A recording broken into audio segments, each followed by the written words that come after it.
Creamer Media's Mining Weekly is speaking to Thulani Gabash, the executive chairperson of Built Africa, which is planning an exciting green ammonia export project at Nelson Mandela Bay in partnership with Hive of the UK, Linde of Germany, and Afrox of South Africa.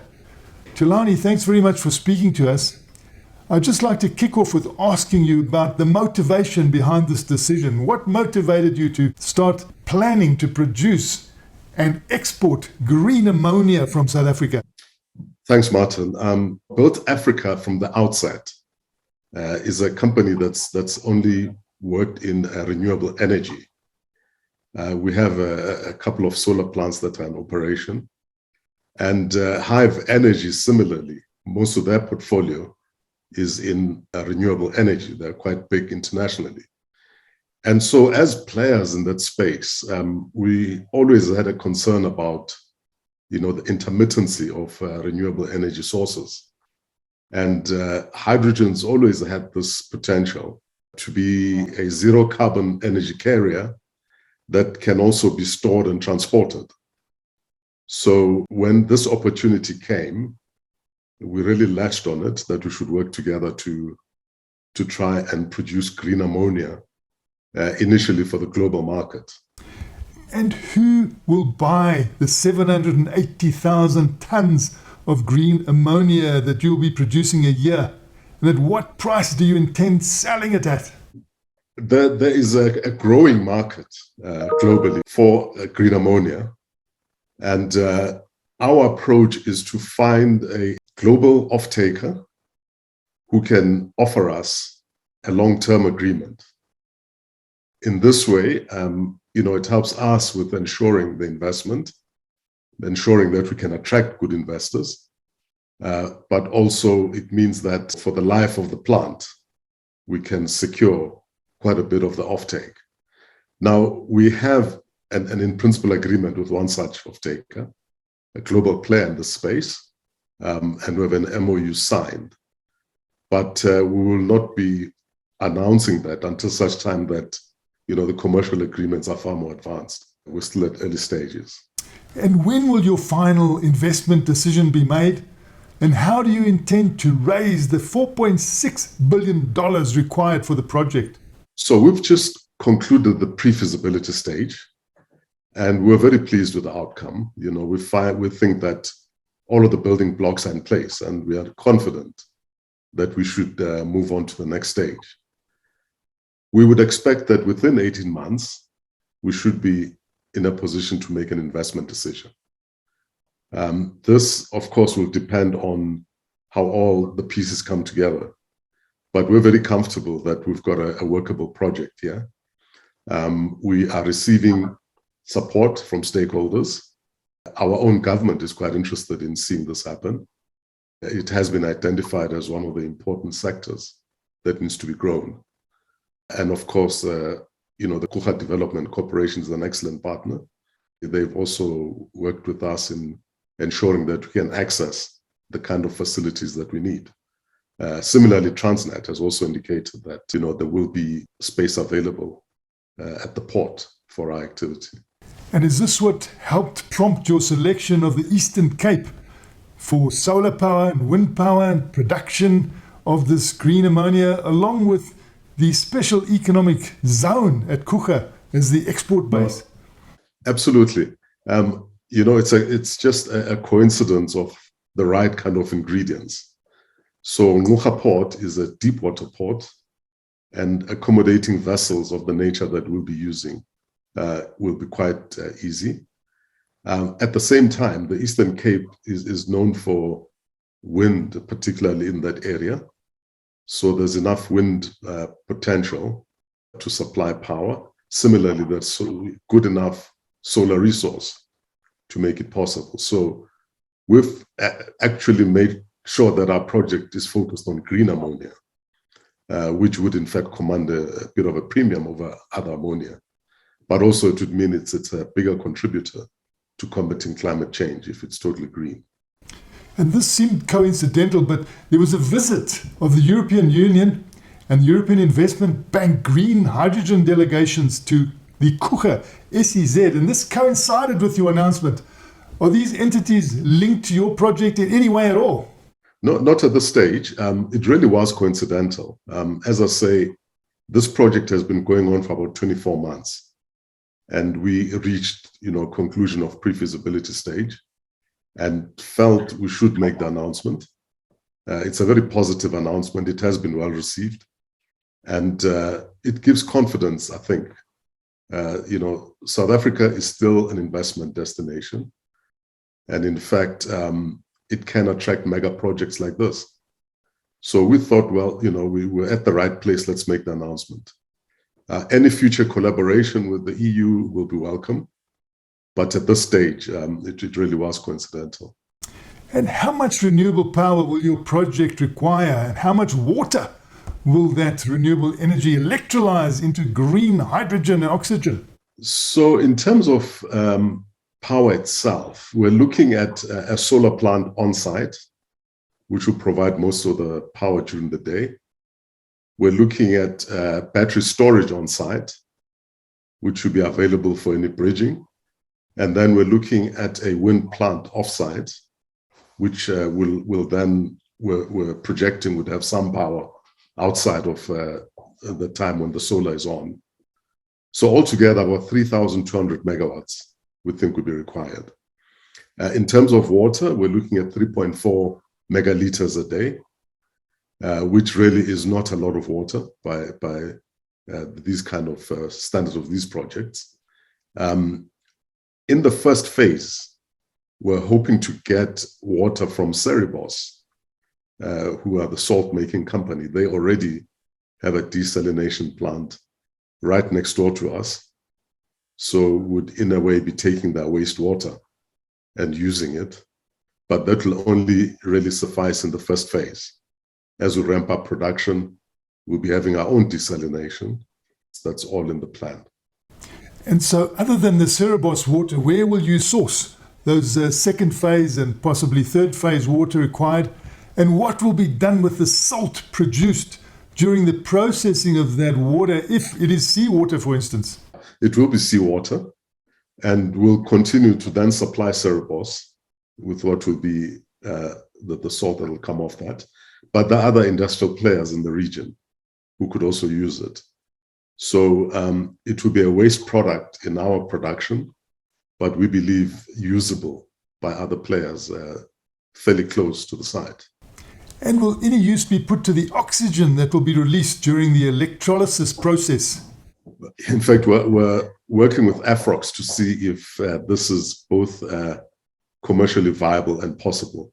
Clearly, it would have to be refined to be pharmaceutically ready for use, so a little bit more work. But all indications at the moment are that the demand for oxygen is well supplied in the country. So if anything, we'll be releasing it into the atmosphere, which in itself is a helpful process. What is the envisaged operational period of the plants that will be constructed, and how many jobs will be generated? We're looking at a 25-year lifespan. Of course, we believe that there'll always be extension of life possibilities, but our current modeling is on a 25-year lifespan. In terms of jobs, very difficult to pin it down, but we've said we think it could be in the region of 10,000 jobs, both direct and indirect. But that's something that will refine much better in the feasibility phase. But it will be significant if this is a 75 billion rand investment, and it will produce jobs directly and indirectly. This is a new endeavor for South Africa and the world. Will you be training personnel in new technologies that are required to make green hydrogen and green ammonia? Yeah, we think some training will be necessary, but South Africa has a good resource of scientists and engineers. And we think that much as that will be needed, we won't be starting from scratch, but it will offer training opportunities, upskilling, and specifically for these kind of operations. So it will contribute to overall employment as well. And have you had any response from South Africa to your project announcement? Has there been any feedback so far? Yes, we've had a fairly good response, mainly from some international press, but mainly local press. And generally, there is excitement. Our view is that South Africa, there's enough that has happened to make us all a little gloomy about the prospects of our country. We're still in junk status, but we've taken the view that we've got to keep doing what we've always done. We've got to get back on the horse and get going. So we welcome the positive feedback that we're getting, and we're hoping that we can grow the number of stakeholders who feel that they would like to support this. So we're hoping that will be an investment booster for South Africa. Show once again that we can do mega projects, do them on time, do them on budget, without too much distraction. And is there much red tape in the way of getting your project going and off the ground? We don't see it as in a negative way as red tape, but of course, regulatory permissions will be required for quite a few things. We are dealing with electricity. We are dealing with gas, hydrogen. So a number of regulations will affect us. Discussions so far have not been discouraging. So we think that we can get through all of the regulatory hurdles. But then it's really a first of its kind. And you may find that as we go, policymakers feel there needs to be more regulation of one thing or another. But being in a special economic zone and being part of a program that is nationally driven from the presidency, in fact, on hydrogen economy, involving DTI, involving other departments of government, we think that we will be able to work with partners and make this happen. And in fact, hopefully open the way for other projects of this nature. The world needs a lot more of this. So our view is, if this clears the way for more players, that's great. We welcome it. And in that context, what is your comment on the government of Namibia selecting hydrogen energy as a preferred bidder for what they're calling a $9.4 billion green hydrogen project in Luderitz, which is also expected to come on stream around 2026? Well, we wish them well. I think it's great. As I said, the world is going to need a lot more of this. And our total region has fantastic potential. And if they succeed, I think we all get more confident and we'll see more investment coming into this. So, we're quite happy with that. Happy for them. And can you just take me through some of the details of how exactly you and your partners will produce this green hydrogen and the green ammonia? And will ships have to be modified to transport this green ammonia? It all starts with electricity, because you have to do electrolysis to separate the hydrogen. So as I've mentioned, we've got solar and wind available for that. And so you're starting off with green energy that you're bringing into the equation. Once the hydrogen is split, there's then an air separation process.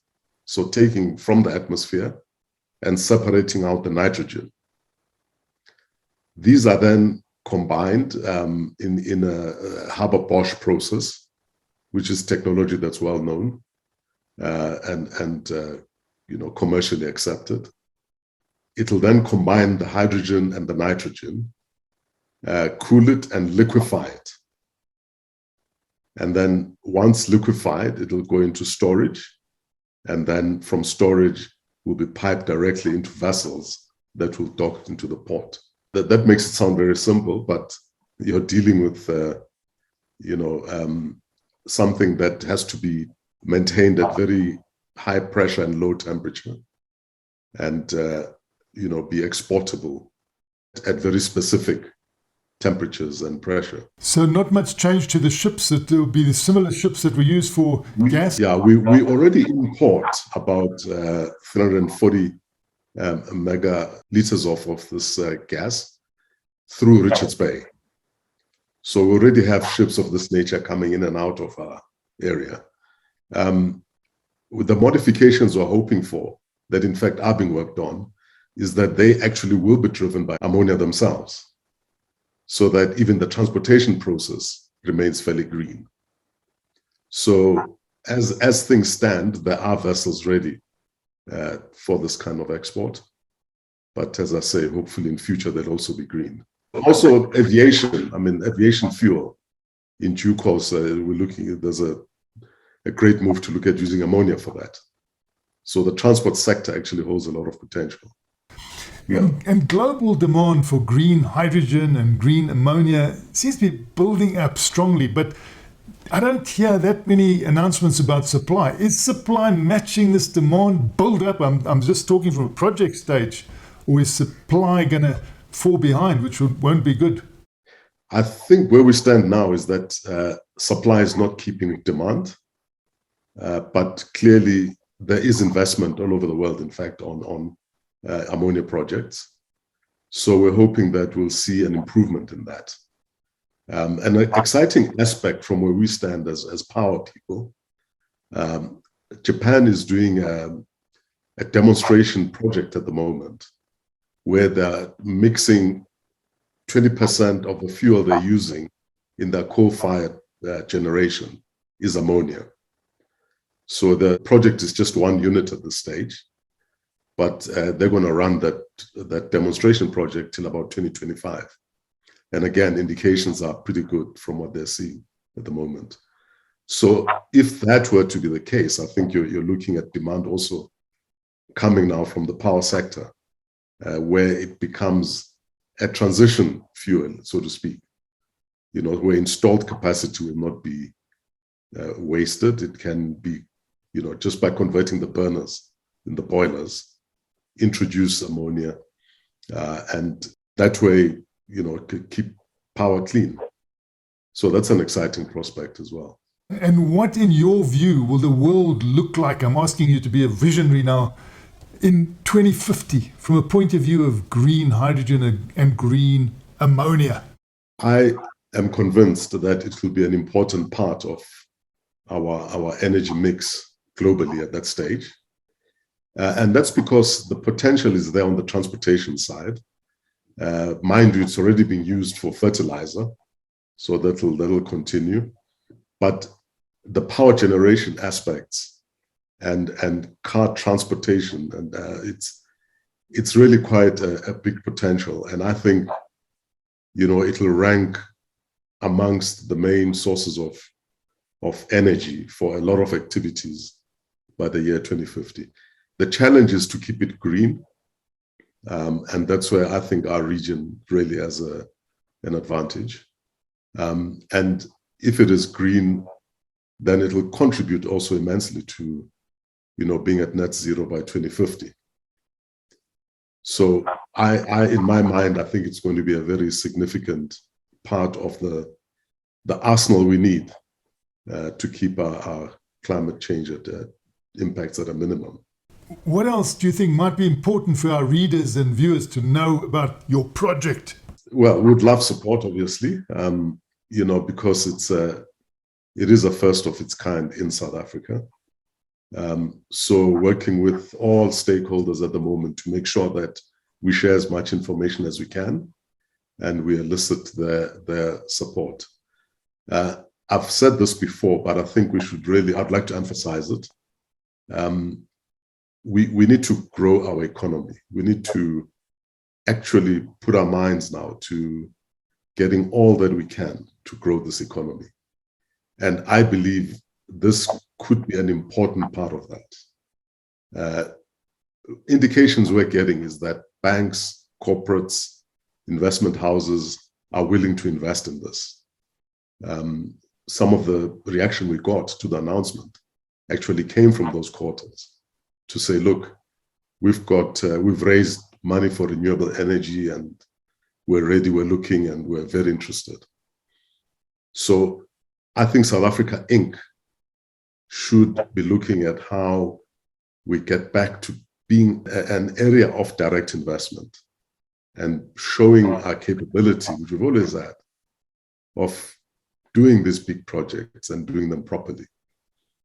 So I hope that's a message that will go through the investment community, will also go through, our entrepreneurs, our corporates, that here's an area of potential that we think can grow and be a game changer for South Africa. That was Creamer Media's Mining Weekly, speaking to Thulani Gabosh, the executive chairperson of Built Africa.